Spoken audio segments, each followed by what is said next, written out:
घर के माली हालात ज़्यादा अच्छे नहीं थे, लेकिन फिर भी बेहतर गुजारा चल रहा था। इस रात शौहर थकान से चूर घर आया। बेगम ने जली कटी सुनाई, तकरार बढ़ गई। बेगम घर छोड़कर चली गई। मोहल्ले में कोई ऐसा नहीं था जिसके घर वो जा सकती थी। वो गुस्से में निकली थी, इसे मंजिल का इल्म नहीं था। वो मोहल्ले की गलियों में इधर उधर भटक रही थी। उसे एक घर से किसी खातून की आवाज़ सुनाई दी।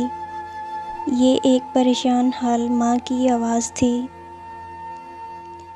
जो अपने बीमार बच्चे के लिए दुआ कर रही थी कि अल्लाह मियाँ मेरे बच्चे को जल्द ठीक कर दे, ताकि ये भी मोहल्ले के बच्चों के साथ खेल सके और मेरी आंखें ठंडी हों।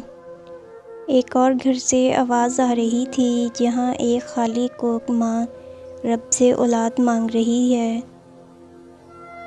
वो आगे बढ़ी। ये एक और घर था। वो खिड़की के करीब खड़ी हुई। अंदर बेगम शौहर से कह रही थी कि आप मालिक मकान से कह दें कि इस महीने कुछ दिन मोहलत दे। वो रोज़ आकर तंग कर रहा है। ये एक और घर था, जहाँ एक खांसती औरत अपने पोते से कह रही थी कि आज कितने दिन हुए मैं दुआ लिए बिना लेटती हूँ। पूरी रात बेख्वाबी में गुजरती है।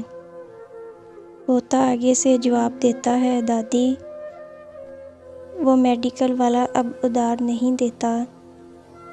मैं कहाँ से दवाई के लिए पैसे लाऊं? अगला घर एक यतीम बच्चे का था, जो दुआ कर रहा था, अल्लाह मियाँ माँ से मुलाकात का बहुत दिल करता है, लेकिन वो आपके पास आपकी जन्नतों में है।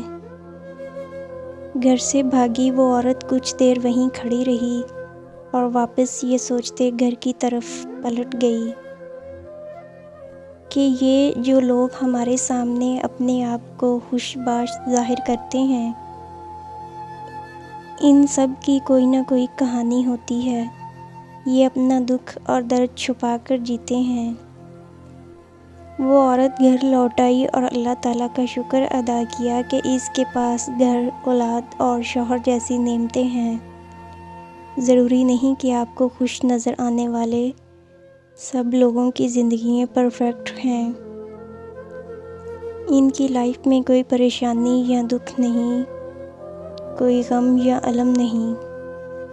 बहुत सारे कहकों के पीछे मातम है, आंसू हैं। तकलीफ़ों, आजमाइशों और मुश्किलात के बावजूद भी जीना दरअसल ज़िंदगी की हकीकत है।